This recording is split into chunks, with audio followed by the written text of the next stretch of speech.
Welcome to our YouTube channel, Tuition Home Coaching Center. Please subscribe to our channel to get more videos like this. Thank you all. আসসালামু আলাইকুম প্রিয় শিক্ষার্থীরা, তোমরা সকলে কেমন আছো? আশা করছি সকলেই খুব ভালো আছো। আজ আমরা দেখব নবম শ্রেণীর স্বাস্থ্য সুরক্ষা বিষয়ের পৃষ্ঠা 83 এর সমাধান। 83 এবং 84 এর সমাধান, অর্থাৎ এখানে তোমাদের দুটি মূল্যায়ন ছক দেওয়া রয়েছে, মূল্যায়ন ছক 1 ও মূল্যায়ন ছক 2। আমরা সেই দুইটি ছকের সমাধান করব। তোমরা যারা এখনও আমার চ্যানেলটি সাবস্ক্রাইব করোনি তারা চ্যানেলটি সাবস্ক্রাইব করে নিও, তাহলে পরবর্তী পড়াগুলো তোমরা এই চ্যানেলে সবার আগে একসাথে পেয়ে যাবে। আর পূর্ববর্তী পৃষ্ঠার সমাধানগুলো প্রয়োজন হলে চ্যানেলের প্লেলিস্টে সেই পড়াগুলো দেওয়া আছে, সেখান থেকে তোমরা সেই পড়াগুলো দেখে নিতে পারবে। তাহলে চলো শুরু করি আমরা আমাদের আজকের পড়া। আমাদের আজকের পড়ার শুরুতে মূল্যায়ন ছক 1-এ দেখো রয়েছে স্বতঃস্ফূর্ত উদ্যোগ গ্রহণ, শ্রদ্ধাশীল আচরণ, সহযোগিতামূলক মনোভাব, পাঠ্যপুস্তকে সম্পাদিত কাজের এই কাজগুলোর উপর নিজের, সহপাঠীর, অভিভাবকের এবং শিক্ষকের মন্তব্য যাচাই করতে হবে।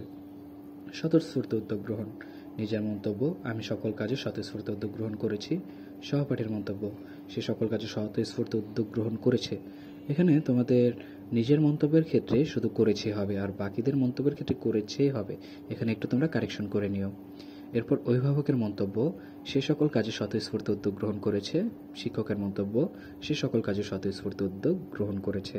তারপর শ্রদ্ধাশীল আচরণ, সকল কাজে আমি শ্রদ্ধাশীল আচরণ করেছি।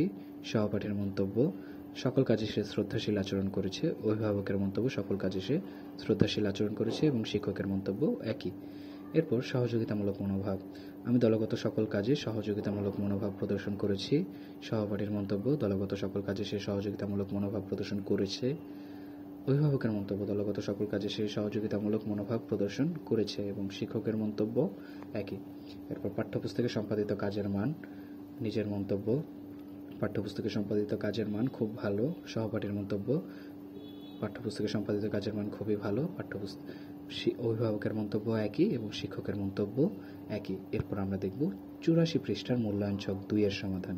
আমার জীবনে সিদ্ধান্ত গ্রহণের কৌশল চর্চা। এখানে শিক্ষার্থীর নাম দেওয়া আছে, তোমরা তোমাদের নামটি এই ছকে এই ঘরে লিখে নিবে। তারপর বর্ণনামূলক ফিডব্যাক দিতে হবে। সচেতনভাবে কৌশল ব্যবহার করে সিদ্ধান্ত গ্রহণের ব্যক্তিগত পরিকল্পনা, যথার্থতা ও চর্চা। ব্যক্তিগত পরিকল্পনায় সচেতনভাবে কৌশল ব্যবহার করে চিন্তা করে নিজের অবস্থান ও আচরণ ঠিক করেছি। সেই সাথে নিজের অবস্থান আচরণ যুক্তিসহ দৃঢ়ভাবে প্রকাশ করেছি। এতে আমার মন জাহাজের নাবিক হওয়ার চর্চায় ইতিবাচক প্রভাব পড়েছে। এরপর পরিকল্পনার আলোকে সচেতনভাবে কৌশল ব্যবহার করে সিদ্ধান্ত গ্রহণের কাজগুলো পাঠ্যপুস্তক এবং খাতা বা ডায়েরি বা জার্নালে লিপিবদ্ধ করা।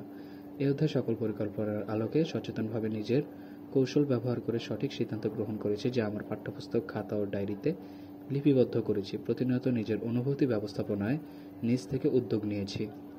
এরপর পাঠ্যপুস্তক, ডায়েরি বা খাতা বা জার্নাল লিপিবদ্ধ করা চর্চাগুলোতে সচেতনভাবে কৌশল ব্যবহার করে সিদ্ধান্ত গ্রহণের ধারণাগুলোর সঠিক প্রতিফলন।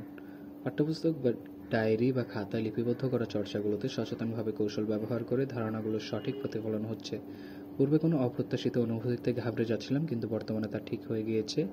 জীবনের বিভিন্ন পরিস্থিতিতে নিজেদের অনুভূতিকে যৌক্তিকভাবে বিশ্লেষণ ও মূল্যায়ন করতে পারছি, যা চর্চা করা কাজগুলোর সঠিক প্রতিফলন। তাহলে শিক্ষার্থীরা, আমরা দেখে নিলাম তোমাদের স্বাস্থ্য সুরক্ষা বইয়ের পৃষ্ঠা 83 ও 84 এর মূল্যায়ন ছক 1 ও মূল্যায়ন ছক 2 এর সমাধান।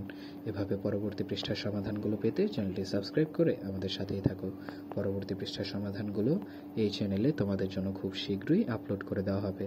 ধন্যবাদ সকলকে।